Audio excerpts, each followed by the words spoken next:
Hello students, in this video we'll discuss chapter number 1, the first war of independence. कब हुआ बच्चा ये हुआ था 1857 में। इसे ही हम सिपाही म्यूटनी भी कहते हैं, रिवोल्ट ऑफ 1857 भी कहते हैं। क्या क्या पढ़ने वाले हैं इस चैप्टर में हम लोग? पहले तो हम देखेंगे कि भाई ये जो रिवोल्ट ऑफ 1857 हुआ, ये फर्स्ट वॉर ऑफ इंडिपेंडेंस हुआ, उसके कॉजेस कारण क्या थे। तो पॉलिटिकल कॉजेस भी थे, रिलीजियस कॉजेस भी थे। पॉलिटिकल बोले तो राजनीतिक, रिलीजियस बोले तो धार्मिक कारण, सोशल बोले तो सामाजिक कारण, इकोनॉमिक बोले तो आर्थिक कारण, और मिलिट्री ये इमीडिएट कॉज था। मतलब बोलते हैं ना कि चिंगारी लगाने की देर थी, तो ये चिंगारी था वो, मतलब बस इसके बाद तो हम रुके नहीं। तो क्या क्या कॉजेस पढ़ेंगे हम? पॉलिटिकल, रिलीजियस, सोशल, इकोनॉमिक और मिलिट्री। फिर हम लोग देखेंगे इवेंट्स, ठीक है। मीरठ में क्या हुआ, दिल्ली में क्या हुआ, कानपुर में क्या हुआ, मेरठ में कौन लड़ रहा था, दिल्ली में किसने लड़ाई की, किसके पास कानपुर में लीडरशिप थी, लखनऊ से बेगम हजरत महल लड़ रही थी, सेंट्रल इंडिया में क्या हो रहा था, वो हम सब देखेंगे। फिर हम ये भी जानेंगे भाई कि हमने ये रिवोल्ट तो किया, मेरठ, दिल्ली, कानपुर, लखनऊ, सेंट्रल इंडिया, मतलब नॉर्थ इंडिया में तो लगभग ये फैला, फिर हम फेल क्यों हो गए, तो हम कॉजेस पढ़ेंगे फेलियर के। फिर हम लोग देखेंगे भाई कि ये जो वॉर ऑफ इंडिपेंडेंस था, रिवोल्ट ऑफ 1857 था, सिपाही म्यूटनी था, इसका रिजल्ट क्या हुआ और कॉन्सिक्वेंसेस क्या क्या थी, ठीक है। रिजल्ट को भी डिस्कस करेंगे, कॉन्सिक्वेंसेस को भी डिस्कस करेंगे। It's nature.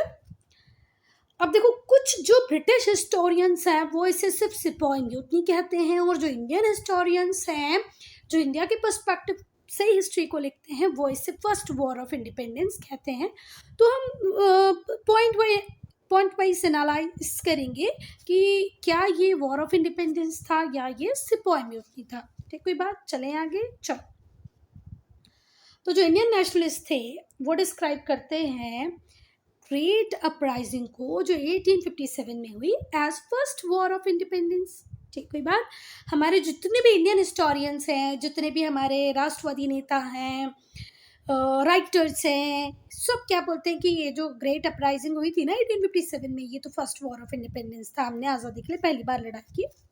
बिसाइड्स द सिपाही, सिपाही कौन होते हैं बेटा? Native soldiers.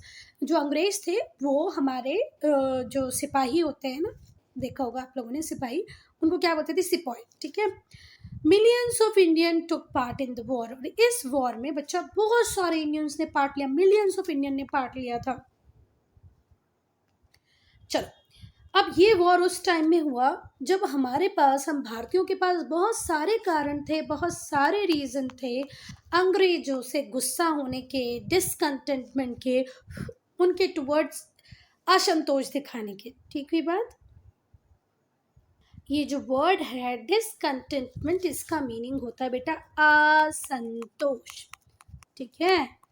असंतोष दिखाने के लिए बहुत सारे ऐसी चीज़ें हो रही थी उस टाइम में जिससे हम बहुत ज़्यादा डिससेटिस्फाइड थे ब्रिटिशर्स से, डिसकंटेंटमेंट था हमारे अंदर, और उसी टाइम में हुआ फर्स्ट वॉर ऑफ इंडिपेंडेंस। जो हिंदूज थे, मुस्लिम्स थे, वो अपने ट्रेडिशनल डिफरेंसेस को भूल गए थे, कंबाइंड हो गए, दोनों ने साथ में मिलकर लड़ाई की। किसके खिलाफ? ब्रिटिश मास्टर्स के खिलाफ, अंग्रेजों के खिलाफ। भाई बात समझ में? देखो, यहाँ तो पहला हमने पढ़ा कि भाई बहुत सारे रीजन थे जिसकी वजह से हमारे अंदर असंतोष था, डिसकंटेंटमेंट था, डिससेटिस्फैक्शन था, हम ब्रिटिश रूल को पसंद नहीं कर रहे थे। और इसी टाइम में एक अच्छी चीज़ हमें देखने को मिली, वो थी हिंदू मुस्लिम यूनिटी, क्योंकि हमने देखा कि इस टाइम में हिंदू और मुस्लिम साथ आए और साथ मिलकर उन्होंने अंग्रेजों के खिलाफ लड़ाई की। ऑल्दो हमें सक्सेस नहीं मिली, ठीक है, they did not succeed in their mission. पर ये जो इवेंट था 1857 का, ये बाद तक अंग्रेजों से हमें लड़ने के लिए सहारा देता रहा। इसकी जो मेमोरीज थी इस इवेंट से, जो हमारे इंडियंस थे वो लगातार इंस्पिरेशन लेते रहे। कब तक? जब तक हमें आज़ादी नहीं मिल गई। किससे? ब्रिटिश राज से। ठीक हुई बात। जो इवेंट था 1857 का, वो इंडियंस को इंस्पायर करता रहा काय के लिए कि लड़ो लड़ो लड़ो और आज़ादी ले लो। अब हम कॉजेस डिस्कस करेंगे फर्स्ट वॉर ऑफ इंडिपेंडेंस के, ठीक है। उनको हम अलग अलग डिफरेंट हेडिंग्स के अंदर पढ़ेंगे। तो सबसे पहले हम लोग पढ़ेंगे पॉलिटिकल कॉजेस, ठीक है। चलो, अब एक बात सुनो बेटा और थोड़ा सा सोचने की कोशिश करो। देखो, जब तक अंग्रेज मतलब इंग्लिश हमारे इंडिया में नहीं आए थे, हमारे ऊपर रूल करना उन्होंने स्टार्ट नहीं किया था, तब तक कोई ना कोई तो इंडियन रूलर्स होंगे ना जो अपनी किंगडम्स के ऊपर रूल कर रहे होंगे। तो उनके पास पॉलिटिकल पावर थी, ठीक है, वो अपने अपने एरियाज में रूल कर रहे थे। कहीं पे मुगल रूल चल रहा था, तो फिर कहीं पे कोई निज़ाम रूल चल रहा था, झांसी की रानी उनके हस्बैंड रूल कर रहे थे, मतलब हर जगह कोई ना कोई एक रूलर था जो रूल कर रहा था। पर क्या हुआ, ब्रिटिशर्स के आने के बाद एक एक एक एक करके अंग्रेजों ने बहुत सारे स्टेट्स को जीता। तो उन स्टेट्स के जो रूलर होंगे बेटा, जिन्हें जीता गया, उनके अंदर तो बहुत रिसेंटमेंट होगा ना। ये जो वर्ड है ना रिसेंटमेंट, इसका मतलब होता है क्रोध, गुस्सा। तो मतलब जितने भी इंडियन रूलर्स थे जिनके किंगडम को अक्वायर ऑलरेडी ब्रिटिश कर चुके थे, वो बहुत ज़्यादा गुस्से में थे, ठीक है। टोटल अनरेस्ट था कंट्री के अंदर बहुत बड़े स्केल पे। तो ये बहुत नेचुरल था कि जैसे जैसे ब्रिटिश डोमिनियंस का एक्सपांशन होगा, इसकी वजह से गुस्सा आता रहेगा किसको, इंडियन रूलर्स को, जो अपने अपने एरियाज़ में रूल कर रहे थे, बहुत रिस्पेक्ट उन्हें मिलती थी, वो हुक्म चलाते थे। पर ब्रिटिशर्स के आने के बाद तो ये सब ऑलमोस्ट ख़त्म ही हो गया।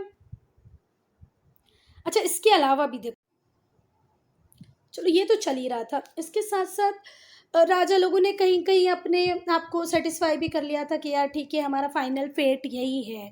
पर इस एक्सपांशन के अलावा कुछ और भी ऐसा हो रहा था जिसकी वजह से ब्रिटिशर्स के अगेंस्ट में हमारा गुस्सा बढ़ते ही जा रहा था। यह एक ऐसा थिएटर, ऐसा प्लेटफॉर्म तैयार होता जा रहा था कि अब ब्रिटिशर्स से हमें डायरेक्ट कन्फ्रंट करना ही है, लड़ना ही है। जैसे हमारे मुगल एम्परर को बहुत डिस्कर्टसी से ट्रीट करते थे ब्रिटिशर्स, और जो ईस्ट इंडिया कंपनी थी उसका एडमिनिस्ट्रेशन बहुत ही अनपॉपुलर होता जा रहा था। बस एक्सप्लॉयटेशन के अलावा ईस्ट इंडिया कंपनी को कुछ सूझ ही नहीं रहा था। तो ये भी कुछ और वजह थी।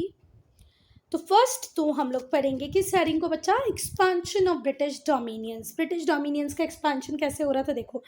बैटल ऑफ प्लासी हुआ कब हुआ, 1757 में। 1757 में हुआ बैटल ऑफ प्लासी, जिसने ब्रिटिश पावर को बंगाल में एस्टेब्लिश कर दिया। ये हो रहा था सिराजुद्दौला और ब्रिटिश ईस्ट इंडिया कंपनी की साइड से लड़ रहे थे रॉबर्ट क्लाइव, इन दोनों के बीच में होता है बैटल ऑफ प्लासी। सिराजुद्दौला हार जाते हैं और फाइनली बंगाल की पावर किसके पास में आ जाती है, ब्रिटिशर्स के पास में आ जाती है, ठीक है। इसके बाद से तो धीरे धीरे करके एक एक करके बहुत सारी टेरिटरीज इंडिया की एक्वायर कर लेते हैं, कौन, ब्रिटिशर्स, ठीक है। कई जगह ये डायरेक्ट लड़े और कई जगह इन्होंने ऐसी ऐसी पॉलिसीज़ को यूज़ किया ना जो कम्प्लीटली सस्पिशियस थी, क्वेश्चनेबल थी। जो जो मेथड से यूज़ करे थे बेटा, देखो सीधे आओ लड़ो तो ये एक हमको समझ में आता है यार कि चलो लड़ाई हुई, हम हार गए, वो एक बात ख़त्म थी। पर कुछ सस्पिशियस, कुछ क्वेश्चनेबल मेथड्स को भी इन्होंने यूज़ किया, ठीक है। हम एक एक करके सारी मेथड्स को डिस्कस करेंगे। पहली मेथड थी सिस्टम ऑफ सब्सिडरी अलायंस। इसको इंट्रोड्यूस किया था रिचर्ड वेल्सले ने, ठीक है। क्या नाम था उस व्यक्ति का जिसने सब्सिडरी अलायंस के सिस्टम को लेके आया था बेटा, रिचर्ड वेल्सले। और सब्सिडरी अलायंस का सिस्टम ये बोलता था कि ये जो इंडियन प्रिंसेस रहेंगे, देशी हमारे जो भारतीय राजा रहेंगे, ये सबॉर्डिनेट बन जाएंगे किसके, ब्रिटिश कंपनी के, ठीक है। किस में, एक्सटर्नल रिलेशंस में। आई बात समझ में, ये लोग ऐसा ल्यूक्रेटिव ऑफर हमें देते थे। देखो एक्चुअल में होता क्या था वो सुनो। सपोज करो मैं किसी किंगडम की राजा हूँ, मेरे पास ब्रिटिशर्स है, वो कहते हैं कि ठीक है, आप लोगों को हमेशा डर रहता है ना कि आपका पड़ोसी राजा एक्स या आपका इस साइड का पड़ोसी राजा वाई आपके ऊपर हमला कर देगा। तो मैं बोलती हूँ हाँ हाँ भाई, मुझे तो हमेशा ही डर रहता था। तो ब्रिटिश कंपनी बोलती थी चलो तुम्हें हम प्रोटेक्शन देंगे, बस तुम हमारे साथ एक ट्रीटी साइन कर लो जिसका नाम है सब्सिडरी अलायंस, और हम तुम्हें प्रोटेक्शन देंगे एक्स से भी और वाई से भी, और जब हम तुम्हारे साथ होंगे तो कोई तुम्हारे ऊपर अटैक करेगा ही नहीं। मैं बड़ी खुश कि वाह ब्रिटिशर्स तो कितने अच्छे हैं, देखो मुझे तो वो दे रहे हैं, एक कवर प्रोवाइड कर रहे हैं, और खुशी खुशी मैं इसको साइन कर लेती।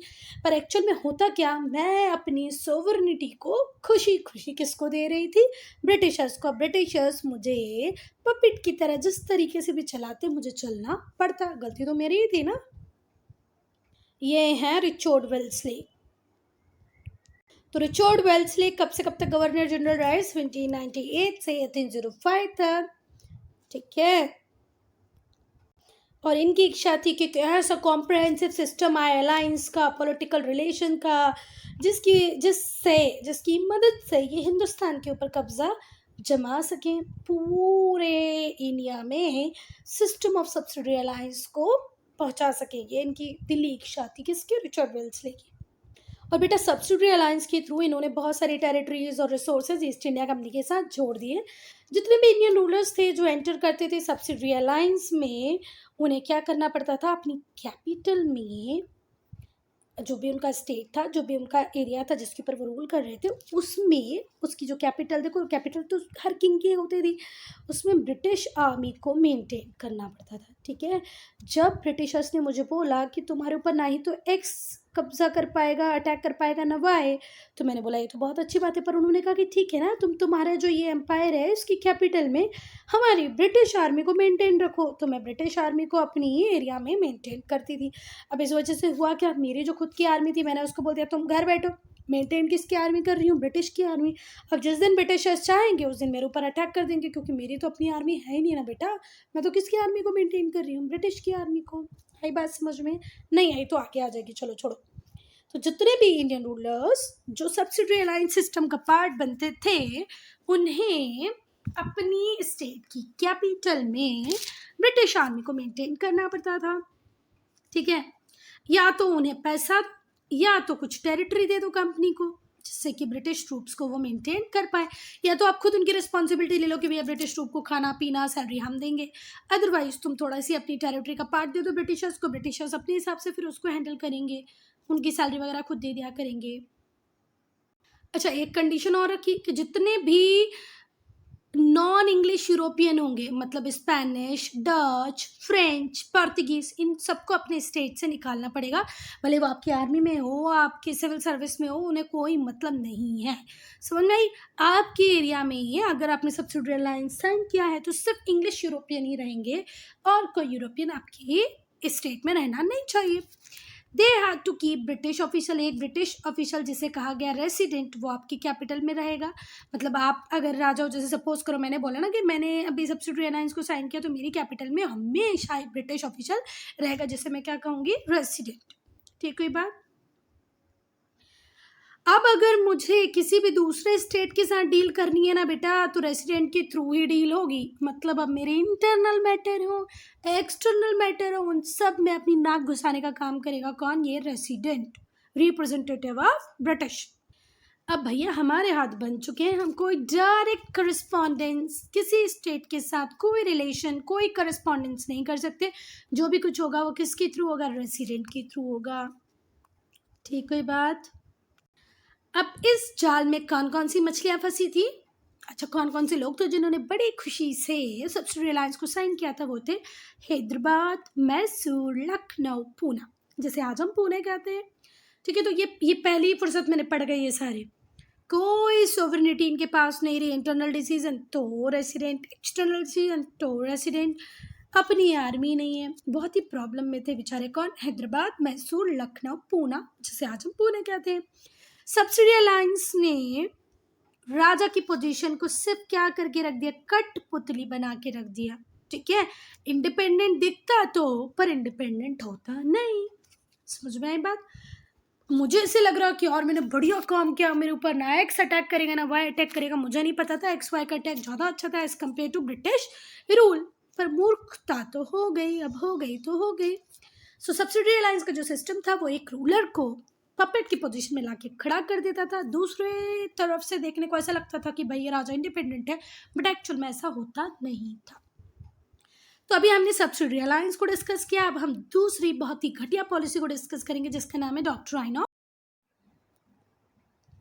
चलो, तो हम सेकंड पॉलिसी पढ़ेंगे, द डॉक्ट्रिन ऑफ लैप्स। इसे इंट्रोड्यूस किया था जेम्स एंड्रयू ब्राउन डलहौजी, जिसे हम बुक में पढ़ते हैं सब किसके नाम से? लॉर्ड डलहौजी के नाम से। ठीक है, तो बेटा ये जो वर्ड लॉर्ड है ये तो रिस्पेक्ट देने के लिए हम लगा देते थे, जैसे आज बोलते हैं ना माय लॉर्ड, वैसा ये वही वाला लॉर्ड है।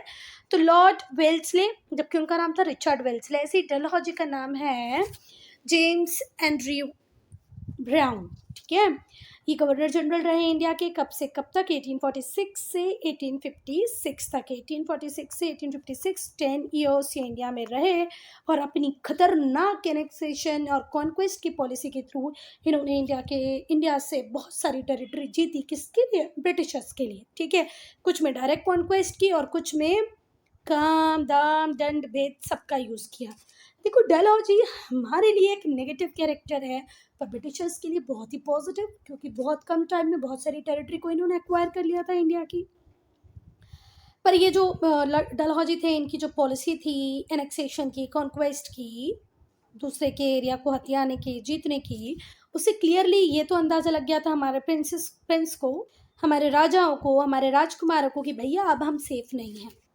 जो डॉक्ट्रिन ऑफ लैप्स थी उसने एक alarming situation Indian ruling class के अंदर पैदा कर दी थी कि भाई अब हम में से कोई भी बचने वाला नहीं है। डॉक्ट्रिन का मतलब क्या था? ये डॉक्ट्रिन का मतलब क्या था कि अगर कोई डिपेंडेंट स्टेट, मतलब जिसने सब्सिडरी अलायंस को साइन किया हुआ है, अगर उसकी डेथ हो जाती है और उसका कोई खुद का बच्चा, बायोलॉजिकल सन, नेचुरल हेयर नहीं होता है, तो जो किंगडम है वो ब्रिटिश ईस्ट इंडिया कंपनी को पास हो जाएगी। ये जो वर्ड लिखा है ना, इसको सिर्फ क्या पढ़ना है आपको? ईओ, ठीक है। इसको हम हिंदी में क्या बोलेंगे? वारिस। अगर कोई राजा मर जाता है और उसका खुद का बेटा नहीं होता है, उसका कोई वारिस नहीं होता है, वारिस में ऐसा नहीं मौसी का बेटा, चाची का बेटा, नानी का बेटा, किसी को भी लेके आपने राजा बना दिया, वैसा नहीं, खुद का बायोलॉजिकल सन होना चाहिए। और अगर ऐसा नहीं होता है और राजा की डेथ हो जाती है तो वो किंगडम इंग्लिश कंपनी को, ईस्ट इंडिया इंग्लिश कंपनी को पास हो जाएगा, ठीक है। डलहौजी ने क्लियरली ये मेंशन कर दिया था, क्लियरली ये सबको बता दिया था, अनाउंस करवा दिया था कि अगर हम एडॉप्शन को परमिट करते हैं, हम एडॉप्शन की परमिशन देते हैं, तभी राजा का गोद लिया बच्चा राजा बनेगा, अदरवाइज नो। ठीक हुई बात। डलहौजी ने क्लेम किया कि यो जो अडॉप्टेड होंगे कंपनी के बिना परमिशन के, वो सिर्फ प्रॉपर्टी को इनहेरिट कर सकते हैं उस मरे हुए राजा की, पर उसकी टेरिटरी को नहीं। प्रॉपर्टी मतलब महल रख लो आप, उसमें जो सोना चांदी जवाहरात है वो रख लो, पर पूरा एरिया आपका नहीं होगा। जो रूलिंग आपका जो टाइटल था रूलिंग चीफ का या राजा का, वो ख़त्म हो जाएगा। बात समझ में आ रही है? सपोज करो मैं इस पर्टिकुलर एरिया की रूलर भी हूँ और मेरे पास अपना घर कार वगैरह भी है, तो मेरा घर कार मेरा बच्चा ओन करे, पर मेरा जो रूलिंग जो टाइटल है वो ख़त्म हो जाएगा, ठीक है। तो डलहौजी ने ये बिल्कुल साफ साफ बोल दिया कि भाई या तो हम परमिशन दें एडॉप्शन की, जो हम कभी देंगे ही नहीं। अगर हमारी बिना परमिशन के आपने किसी को राजा बना दिया तो वो तुम्हारी सिर्फ प्रॉपर्टी का मालिक होगा, टेरिटरी उसको नहीं मिलेगी, वो राजा तो रहेगा ही नहीं। जो प्रोमिनेंट स्टेट्स रहे जो इसका शिकार रहे वो थे सतारा, झांसी, नागपुर। ये झांसी आप लोग अगर मणिकर्णिका मूवी देखोगे, झांसी की रानी वाली मूवी आई थी ना अभी कंगना रनौत की, उसमें इसी पॉलिसी को दिखाया है। सतारा, झांसी, नागपुर को इस पॉलिसी के थ्रू हथिया लिया। Thus when the ruler of Jhansi died, जो झांसी के रूलर थे उनकी डेथ होती है 1853 में और उनका कोई बच्चा नहीं होता, तो जो विडो होती है उसे पेंशन कर दिया जाता है और कहा जाता है कि तुम्हारा गोद लिया जो बच्चा है ना आनंद राव, उसे हम कभी भी लॉफुल सक्सेसर तो नहीं मानेंगे। अब तुम्हारा जो एरिया है जो झांसी है वो हुआ हमारा। और झांसी की रानी दिमाग खराब, उन्होंने बोला ऐसा कैसे, मेरा राज्य मेरा ही रहेगा? तो उन्होंने बोला नहीं, अब उन दोनों की होगी लड़ाई, वो बाद में होगी, अभी नहीं।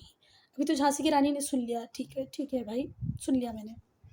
चलो, तो हमने रिचर्ड वेल्सले की पॉलिसी सब्सिडी अलायंस को भी डिस्कस कर लिया, फिर हमने डॉक्ट्रिन ऑफ लैप्स को भी डिस्कस कर लिया जिसे डलहौजी लेके आए थे। अब हम पढ़ेंगे एनेक्सेशन ऑफ अवध को। 7 फरवरी 1856 को क्या हुआ? नवाब वाजिद अली शाह को डिपोज कर दिया गया, उनको उनकी जगह से हटा दिया गया। क्या कहा गया? भाई ये जो तुम्हारा अवध आज का मॉडर्न डे का यूपी जो है, पर उस टाइम के अवध में तो थोड़ा सा बिहार का पार्ट भी था, थोड़ा वेस्ट बंगाल का पार्ट भी था, थोड़ा सा शायद उड़ीसा भी था, एक बार इसको चेक कर लेना गूगल पे। तो बहुत बड़ा एरिया था। तो अंग्रेजों ने बोला नवाब वाजिद अली शाह, तुम तुम्हारी टेरिटरी को प्रॉपरली मैनेज नहीं कर पा रहे हो दादा, तो ये टेरिटरी मिसगवर्न हो रही है और हम नहीं चाहते ब्रिटिशर्स की हमारे रूल के अंदर में कोई टेरिटरी को मिसगवर्न करे, तो इसलिए तुम अब घर बैठो, हम तुम्हारी टेरिटरी को मैनेज करेंगे। 13 फरवरी को कोर्ट ऑफ डायरेक्टर्स ने ऑर्डर दिया कि अवध का कंप्लीट एनेक्सेशन कर लो, कंपनी का उसको डोमिनियन बना लो।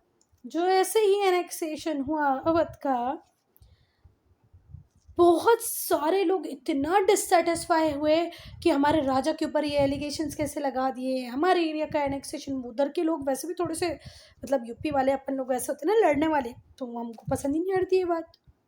और ये काम मुझे ऐसा लगता है थोड़ा सा हाई हैंडेडनेस की तरह हो गया अंग्रेजों के लिए। मतलब बोलते ना कि गलत जगह बेचारे कदम रख दिए। ब्रिटिश ने सारे प्रोमिसेस तोड़ दिए, सारे प्लीजेस तोड़ दिए, कोई कसम नहीं, कोई प्रॉमिस नहीं, सब कुछ तोड़ दिया। जो उन्होंने किसके साथ किया था? रूलिंग चीफ के साथ किया था। नहीं नहीं नहीं, आप ये पॉलिसी कर लो, हम आपकी रक्षा करेंगे, आप ये पॉलिसी ले लो, हम आपके लिए ये करेंगे वो करेंगे। वो सारे प्लेजेस, सारे प्रॉमिसेस खत्म। इसकी वजह से ज़्यादा क्रोधित हुए, ज़्यादा गुस्से में आ गए। कौन? हमारे राजा तो आए थे, शोल्जर्स भी आ गए। ठीक है, जो ब्रिटिश इंडियन आर्मी को सर्व कर रहे थे। बेटा ये शोल्जर्स बेसिकली जो अवध वाला रीजन है ना बेटा, तो ये जो अवध वाला रीजन है, इसकी एक अच्छी बात है हमेशा से टिल डेट आज भी रही है कि ये मोस्ट पॉपुलेटेड एरिया रहा है। पेजेंट्स भी यहाँ पर बहुत रहे, मतलब जो सॉइल है वो भी बहुत फर्टाइल है। शोल्जर्स भी यहाँ से थे, तो ये जो शोल्जर्स थे ये अपने राजा को भी प्यार करते थे, अपने एरिया को प्यार करते थे। तो उनको तो ये भी पसंद नहीं आया कि ये एरिया ब्रिटिशर्स ने एक्वायर कर लिया, हमारे राजा के साथ ये किया, हमारे जो किसान भाई हैं उसके ऊपर अत्याचार करेंगे। तो शोल्जर्स जो ब्रिटिश इंडियन आर्मी को सर्व कर रहे थे, जो अवध से आते थे, वो भी बहुत ज़्यादा गुस्सा थे, बहुत ज़्यादा क्रोधित थे, उनके अंदर भी बहुत ज़्यादा रिसेंटमेंट था। चलो, तो वाजिद अली शाह, उनकी फैमिली तो परेशान, शोल्जर परेशान, इवन जो तौलकदार थे जिनके पास तालुका हुआ करता था, जो ज़मींदार थे अवध के, उनके बीच में भी बहुत ज़्यादा डिससेटिस्फैक्शन था रिगार्डिंग ब्रिटिश। ठीक है, क्योंकि जो ब्रिटिश थे उन्होंने कॉन्फिस्केट करने का मतलब होता है जब सरकार आपकी कोई चीज़ ले लेती है तो उसको क्या कहते हैं? कॉन्फिस्केशन। तो सरकार उनकी जो स्टेट्स थे, उनकी जो ज़मीनें थी उसको अपने कंट्रोल में ले चुकी थी। ठीक है, इसलिए हम ऑल इन ऑल कह सकते हैं कि भाई अवध का राजा, अवध के किसान, अवध का जो कौन कौन कौन शोल्डर्स है ना, जो सिपाही थे वो, अवध के तौलकदार, अवध के ज़मींदार, सब ने इम्पॉर्टेंट रोल प्ले किया, मेजर रोल प्ले किया वॉर ऑफ इंडिपेंडेंस में, वॉर ऑफ 1857 में। नेक्स्ट है डिस्कर्सी टू मुगल एम्परर। जो मुगल एम्परर थे जिनका नाम था बहादुर शाह, उस टाइम में उनका जो शासन था वो बिल्कुल, उनकी जो रूलिंग पावर थी वो बिल्कुल ख़त्म कर दी गई थी। ठीक है, वो सिर्फ नाम मात्र के टाइटल के राजा रह गए थे, एम्परर रह गए थे।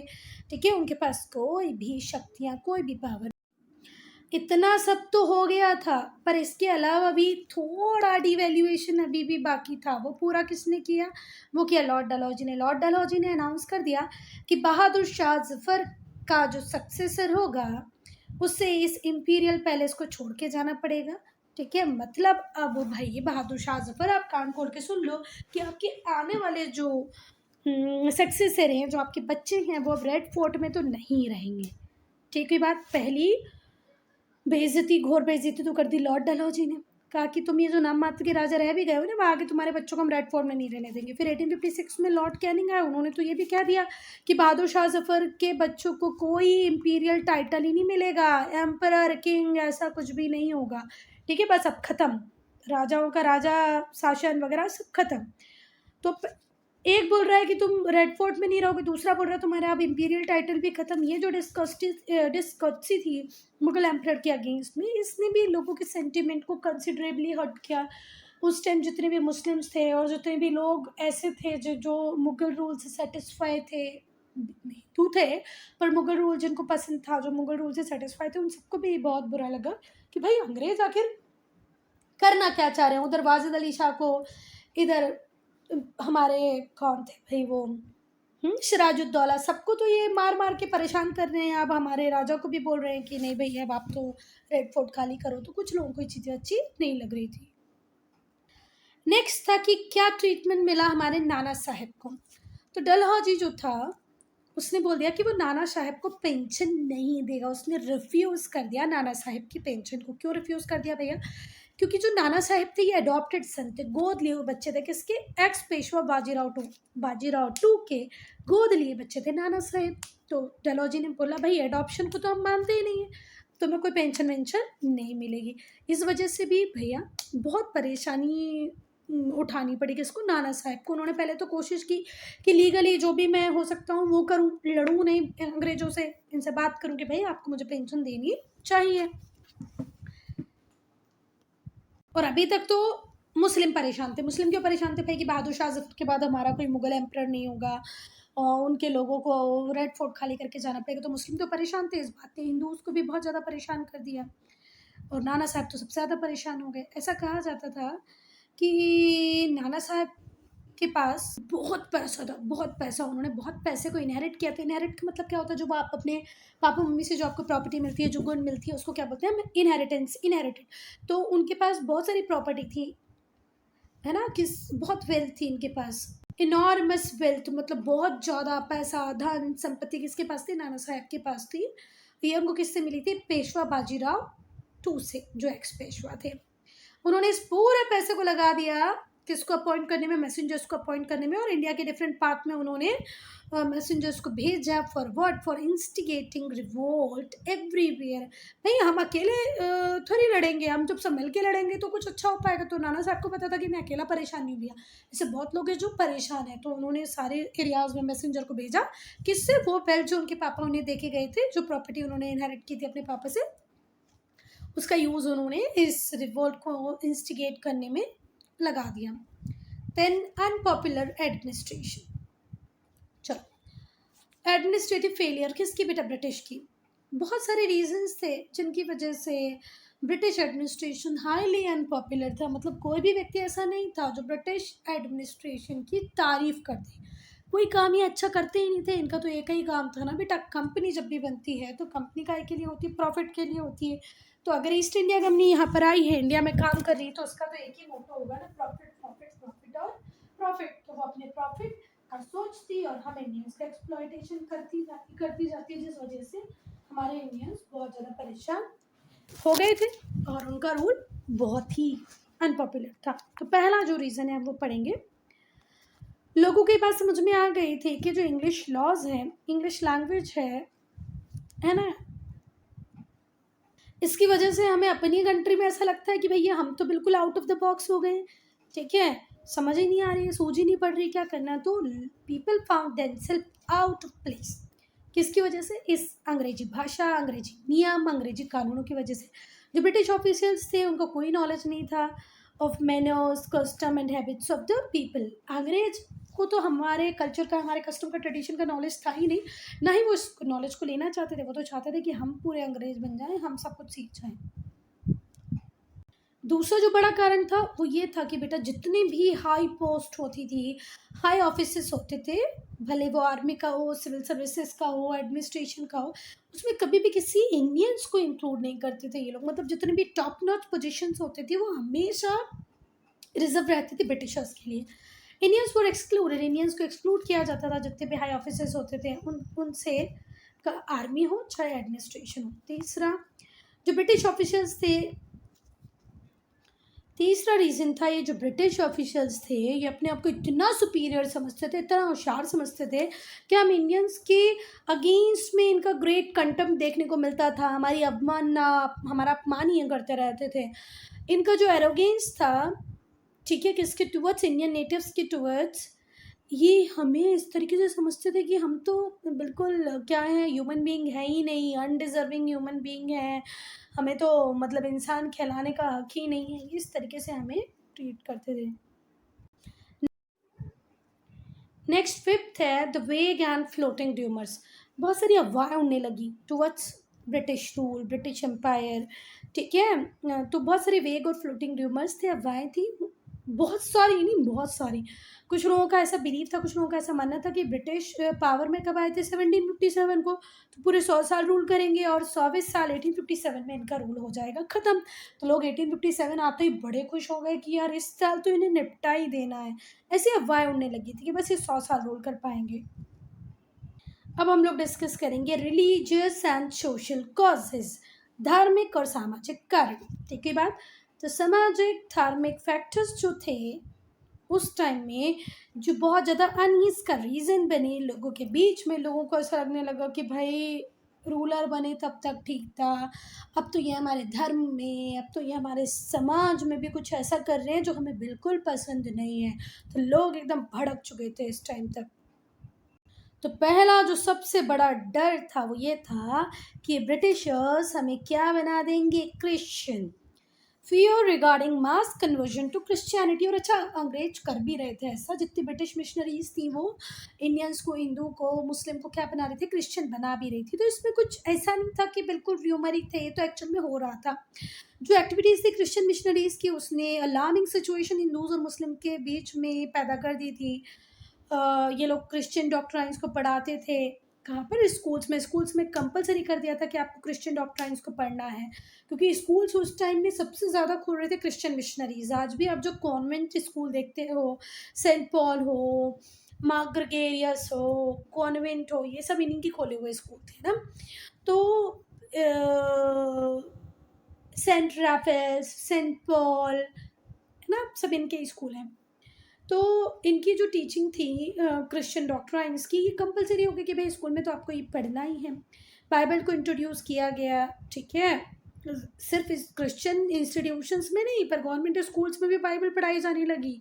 इवन जो कैदी होते थे, जो जेल में रहते थे, उन्हें भी क्रिश्चियन लाइफ स्टाइल को फॉलो करना पड़ता था, उन्हें भी क्रिश्चियनिटी पढ़ाई जाती थी।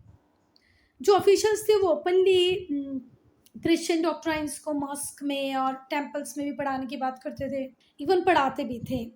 जो मिशनरीज थी, the missionary society of America, उन्होंने आगरा में एक प्रेस खोल दी जो लीफलेट बांटा करती थी। लीफलेट मतलब जो छोटे छोटे इतने बड़े बड़े जो पेपर्स नहीं होते थे, जिसमें हम कोई भी ड्राइंग बोले तो एक लोगो बना के यहाँ पर एडवर्टीजमेंट वगैरह करते हैं, ऐसा। तो बहुत सारे लीफलेट्स बन चुके हैं, वो स्कूल्स वगैरह नहीं करते अपने एडवर्टीजमेंट के लिए। जो मिशनरी सोसाइटी थी अमेरिका की, उन्होंने आगरा में प्रेस खोली और लीफलेट्स वगैरह निकालने लगे, लिटिल बुक निकालने लगे जो इनएक्यूरेट इन्फॉर्मेशन देती थी रिगार्डिंग व्हाट हिंदुज़म। समझ में आ रही है बात। अब आप जब तक फेमस नहीं हो सकते जब तक आप किसी को डीफेम ना करें। तो यहाँ पर डीफेम किसको किया जा रहा था, हिंदुज़म को। For what, for giving a new fame to Christianity. तो जो मिशनरी सोसाइटी ऑफ अमेरिका थी, उसने एक प्रेस खोली आगरा में, ये याद रखना 1 मार्क के हिसाब से इम्पॉर्टेंट है, जो कि लीफलेट्स और लिटिल बुक्स बनाती थी जो हिंदुज़म के बारे में इनएक्यूरेट, अधूरी इंफॉर्मेशन देती थी। इन ब्रीफ हम बोल सकते हैं कि एक पैनिक क्रिएट हो गया था लोगों के दिमाग में कि भाई अब तो एक दिन ऐसा आएगा ही जब हमें क्रिश्चियन बना दिया जाएगा। Laws that interfered with the religion and customs of the people, वो नियम, वो कानून जिनकी वजह से हमें ऐसा लगने लगा कि भाई अब तो ये हमारे धर्म में, हमारे कस्टम में इंटरफेयर कर रहे हैं। रिलीजियस डिसेबिलिटी एक्ट आया 1850 में, जिसने हिंदू लॉ ऑफ प्रॉपर्टी को चेंज करके रख दिया। इसने बोला, पहले ऐसा होता था कि अगर आप हिंदू हो, हिंदू घर में पैदा हुए और क्रिश्चियन बनते हो, तो आपको आपकी पेरेंट प्रॉपर्टी में राइट नहीं मिलेगा। पर जब रिलीजियस डिसेबिलिटीज़ एक्ट आ गया 1850 में, तो इसके थ्रू क्रिश्चियंस, मतलब जो अंग्रेजी सरकार थी, उसने ये लीगल कर दिया, लॉफुल कर दिया कि अगर आप पहले हिंदू थे, आप क्रिश्चियन भी बन गए हो, तो क्रिश्चियन बनने के बाद भी आपको अपने पेरेंट की प्रॉपर्टी मिलेगी। इट एनेबल द कन्वर्ट, जो भी कन्वर्ट हुए उसको एनेबल कर देता है ये लॉ कि भाई आप हिंदुइज्म से कन्वर्ट तो हो गए, कोई प्रॉब्लम नहीं, फिर भी आपको आपके पापा की प्रॉपर्टी में राइट मिलेगा। हिंदूज ने इन्हें इस तरीके से देखा कि भाई ये तो इंसेंटिव की तरह है कि आप क्रिश्चियन बन जाओ तो आपको क्रिश्चियन मिशनरीज जो ल्यूक्रेटिव फ्यूचर दिखा रही वो तो आपका है ही, आपको पैसा देना वगैरह तो क्रिश्चियन मिशनरीज देंगी देंगी, साथ में आपकी पापा की प्रॉपर्टी भी आपकी, तो एक इंसेंटिव की तरह देख रहे थे। ठीक है कि आप अपने रिलीजियस फेथ को छोड़ो, गिविंग अप वंस रिलीजन, अपने रिलीजियस फेथ को छोड़ो, देखो आपकी प्रॉपर्टी जो है पापा की वो तो आपको मिलेगी मिलेगी, हम भी बहुत कुछ आपको देंगे, ऐसा क्रिश्चियन मिशनरीज कह रही थी थ्रू दिस एक्ट। ये है भैया लॉर्ड डलहौजी, थोड़े मोटू मोटू से ये लिखा है P.E. रॉबर्ट्स ने, किसके लिए, लॉर्ड डलहौजी के लिए। ये आप पढ़ लेना कि क्या क्या बोल रहे हैं। वो ये बोल रहे हैं कि भाई लॉर्ड डलहौजी के जो रिफॉर्म्स थे, जो उन्होंने इनोवेशंस किए टेरिटरी को एनेक्स करने के लिए, वो one of the major cause बने रिवोल्ट ऑफ 1857 का। फिर इन्होंने टैक्सेस लगाना चालू कर दिया प्रॉपर्टीज़ पे, किसकी प्रॉपर्टीज़ पे, मंदिरों की, मस्जिदों की, मॉस्क और टेम्पल्स के ऊपर टैक्स लगाने लग गए। पहले इनके ऊपर कोई टैक्स नहीं लगाया जाता था। ठीक है। 19th सेंचुरी में ब्रिटिश ने कुछ मेजर्स लिए कि भैया जो इंडियन सोसाइटी है उसमें बहुत सारे एबल्स हैं, बहुत सारी बुराइयां हैं। खैर ये तो सही था, ये काम ब्रिटिशर्स ने सही किया। अब जो हम पढ़ेंगे ना वो काम सही किया है। पर being a Hindu, being a conservative Hindu, मुझे ऐसे लग रहा था कि यार ये तो मेरे धर्म में छेड़छाड़ कर रहे हैं, ये इन्हें नहीं करना चाहिए। देखो, विधवाओं की शादी करने में कोई बुराई नहीं हो जानी चाहिए, ये एक अच्छा काम ब्रिटिशर्स ने किया। पर उस टाइम की हिंदू ऑर्थोडॉक्सी को ये भी गलत लग रहा था। 19th सेंचुरी में ब्रिटिश ने मेजर्स लिए जिसकी वजह से सोशल एवल्स को हटाया जाए समाज से। विडोरी मैरिज एक्ट लेके आए 1856 में, जो कि एक प्रोग्रेसिव मेजर था, मतलब एक अच्छी चीज़ थी विडोरी मैरिज। पहले बेटा सती प्रथा भी होती थी, फीमेल इन्फेंटिसाइड भी होता था। फीमेल इन्फेंटिसाइड का मतलब क्या है? छोटी सी नन्ही सी प्यारी सी बच्ची को पैदा होते से ही मार देना फीमेल इन्फेंटिसाइड है। बच्चियाँ, अगर बच्ची आपके घरों में पैदा होगी तो उसे मार देना, पैदा होते से ही फीमेल इन्फेंटिसाइड है।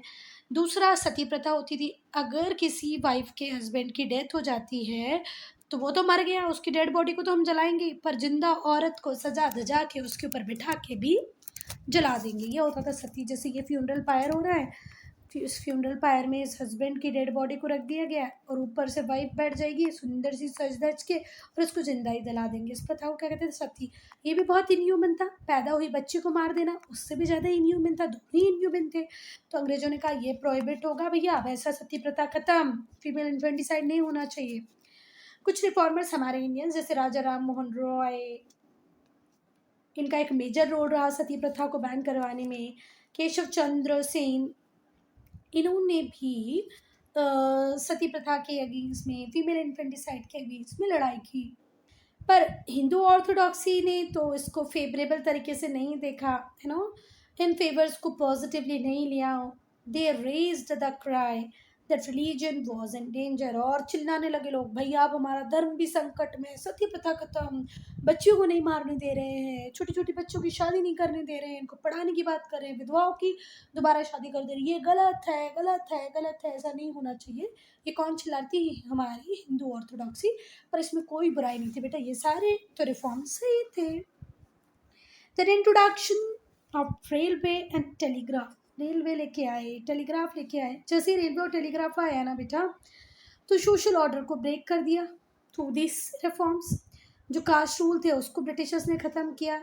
जो रेलवे कंपार्टमेंट होते हैं उसमें तो एक शेड्यूल्ड कास्ट का व्यक्ति, एक शेड्यूल्ड ट्राइब का व्यक्ति, एक ब्राह्मण, एक क्षत्रिय, सब लोग साथ में बैठते हैं। ब्राह्मण जो शेड्यूल कास्ट को अपने गांव में भी नहीं रखता था, उन्हें बोलता था अपने आउटस्कर्ट में जाके रखो, तुम्हारी परछाई भी हमारे लिए अच्छी नहीं है ना। अब वो एक ही कंपार्टमेंट में बैठ रहे हो। कई बार तो आप लोगों ने रेलवे में तो सभी ने सफ़र किया होगा तो देखा होगा ना, इस तरीके से बना होता है, lower middle upper, lower middle upper berth. यहाँ पर बेचारा ब्राह्मण सोया है, इसके ऊपर से मतलब इसको कहीं ना कहीं टच करते हुए यहाँ शेड्यूल कास्ट, यहाँ शेड्यूल ट्राइब की बर्थ दे दी गई। तो ये ब्राह्मण सोचते थे राम राम राम, हमारा तो धर्म भ्रष्ट हो गया, कैसे ये लोग हैं, क्यों ये रेलवे लेके आए हैं, ये हमारे सोशल ऑर्डर को ख़त्म कर रहा है, हमारे कास्ट रूल्स को ख़त्म कर रहा है। ये एक प्रोग्रेसिव चेंज था, पर बहुत सारे लोग इसे इंटरफेरेंस ही समझते थे हमारे उनके कास्ट रूल्स में। एक र्यूमर भी था कि जो टेलीग्राफ पोल्स हैं टेलीग्राफ लाइन के जो खंबे हैं बड़े बड़े जिससे टेलीग्राफ लाइन कनेक्टेड होती है, ये पता है ये इस खंबे इसलिए लगाए गए कि जो ब्रिटिश ईस्ट इंडिया कंपनी के खिलाफ बोलेगा ना उसको यहाँ पर हैंग कर दिया जाएगा, लटका दिया जाएगा। मतलब क्या क्या सोचते थे लोग भाई कि ये हमें लटकाने के लिए लगाए गए ये poles. Then racial discrimination and indignities hurdled at Indians. अंग्रेज जब चाहे जब हमें ह्यूमिलिएट कर सकते थे, हमें बेइज्जत कर सकते थे, हमें इंसल्ट कर सकते थे, इवन हमें मार भी सकते थे। एक इंग्लिश मैजिस्ट्रेट था आगरा में, उसने एक नोटिफिकेशन निकाला कि हर native whatever is pretended rank में भी out to be compelled to सलाम, भले ही तुम्हारी रैंक कोई भी हो तुम्हें सैल्यूट करना ही होगा सारे इंग्लिश जेंटलमैन को। अगर आप रोड पे हो, एक गली में हो, स्ट्रीट में हो, ठीक है, तो आप भले ही किसी भी रैंक के हो, कुछ भी आपका काम धंधा हो, आपको हर इंग्लिश जेंटलमैन को सलाम सल्यूट करना ही है। इसके अलावा जितने भी इंडियंस थे, was on horseback, he had to dismount and stand in respectful manner until European had passed. अगर आप घुड़सवारी भी कर रहे हो, घोड़े पे भी बैठे हो, तो आपको आउट ऑफ रिस्पेक्ट उतने टाइम तक के लिए रुक जाना जितने टाइम तक यूरोपियन आपके पास नहीं हो जाए। ये जो इंडिग्निटीज़ थी, इससे भी इंडियन मास ब्रिटिशर्स से एलिनिएटेड, अलग थलग या परेशान महसूस कर रही थी। Fears regarding English education. जो क्रिश्चियन मिशनरीज थी, उन्होंने बहुत सारे स्कूल्स खोल दिए। कहाँ पर? इंडिया में, ब्रिटिश इंडिया में, वो इंडिया जिसके ऊपर ब्रिटिश रूल कर रहे थे। ग्रेजुअली जो गवर्नमेंट स्कूल्स थे वो बढ़ने लग गए। 1829 में जो बंगाल गवर्नमेंट थी उसने इंग्लिश क्लास खोली कोलकाता में, कोलकाता मदरसा स्कूल में। मदरसा एक मुस्लिम इंस्टीट्यूशन होता था, वहाँ पर भी इंग्लिश पढ़ाई जाने लगी। बाद में इंग्लिश क्लासेस इंट्रोड्यूस की गई बनारस संस्कृत कॉलेज में। इससे ये लगने लगा था बेटा कि अब अंग्रेज हमारी भाषाओं को एकदम ख़त्म कर देंगे, वेस्टर्न एजुकेशन को प्रमोट करेंगे, ठीक है। But shifting of emphasis from oriental learning से वेस्टर्न एजुकेशन की तरफ हम जा रहे थे, ठीक है। Was not well receive by the people. पर लोग इनिशियल स्टेज में, स्पेशली जो प्रेस की क्लास थी, मतलब जो हमारे पंडित लोग हुआ करते थे जो स्पेशली एजुकेशन के लिए थे, मदरसे में जो मौलवी वगैरह थे जो स्पेशली पढ़ाने के लिए थे, इन लोगों को ये बात बिल्कुल पसंद नहीं आई। ये इस तरीके से देख रहे थे कि हिंदू स्टडीज़ को, इस्लामिक स्टडीज़ को डिस्करेज करने की कोशिश कर रहे हैं अंग्रेज। अपनी शिक्षा, अंग्रेजी शिक्षा देकर हमारी हिंदी शिक्षा, हमारी इस्लामिक शिक्षा को क्या करें, डिस्करेज करें। ये भी डर था कि अगर साइंस का ज़्यादा प्रमोशन हो गया, अंग्रेजी लिटरेचर का ज़्यादा प्रमोशन हो गया, तो धीरे धीरे करके भाई हमारे लोग तो क्रिश्चियन बन ही जाएंगे, ठीक है। कहीं ना कहीं कुछ ऐसा होगा कि हमारे लोग ऑटोमेटिकली कन्वर्ट हो जाएंगे, उनका टेस्ट चेंज हो जाएगा, उनकी हैबिट्स चेंज हो जाएगी, ठीक है। उनमें साइंटिफिक टेम्परामेंट आ जाएगा कि ये तो अच्छी बात भी थी। इंग्लिश लिटरेचर पढ़ना बेटा, लिटरेचर जब आप पढ़ते हो किसी भी कंट्री का, तो आप बहुत सारी चीज़ें उससे सीखते हो। जैसे जब ये कोरोना था तो हमने कोरियन ड्रामा बहुत पढ़े, चाइनीज़ ड्रामा बहुत पढ़े। तो जब वो नॉवेल्स हमने पढ़ी तो हम चाइनीज़ कल्चर, कोरियन कल्चर को जानने लग गए, है ना। तो ऐसे जब आप इंग्लिश नॉवल वगैरह पढ़ोगे तो इंग्लिश कल्चर को जानोगे, रोटी की जगह ब्रेड होगी, बटर होगा, ठीक है। उसको ही आप समझोगे यार यही तो खाने की चीज़ है, बिस्किट होने चाहिए, कुकीज़ होनी चाहिए। तो कहीं ना कहीं ऑटोमेटिकली हम लोग मेंटली कन्वर्ट होने लग गए थे थ्रू दिस। अच्छा बच्चा, अब हम लोग करें इस वीडियो को यहीं पर ख़त्म। अगर आपका कोई सजेशन हो, आपको मेरे पढ़ाने में कोई प्रॉब्लम हो, तो प्लीज़ कमेंट सेक्शन में लिखें, क्योंकि ये वीडियो ऑन डिमांड ही बन रहा है ना। तो अगर ऑन डिमांड बन रहा है तो आपकी डिमांड्स अच्छे से फुलफ़िल होनी चाहिए। तो आप लोग कमेंट सेक्शन में लिख सकते हैं, मैम ऐसे नहीं, मैम वैसे नहीं, ऐसे करो, इस तरीके से पढ़ाओ, ऐसे एग्ज़ाम्पल दो, ठीक है। ज़्यादा एक्सप्लेनेशन दो, कम एक्सप्लेनेशन दो, ब्ला ब्ला बस सब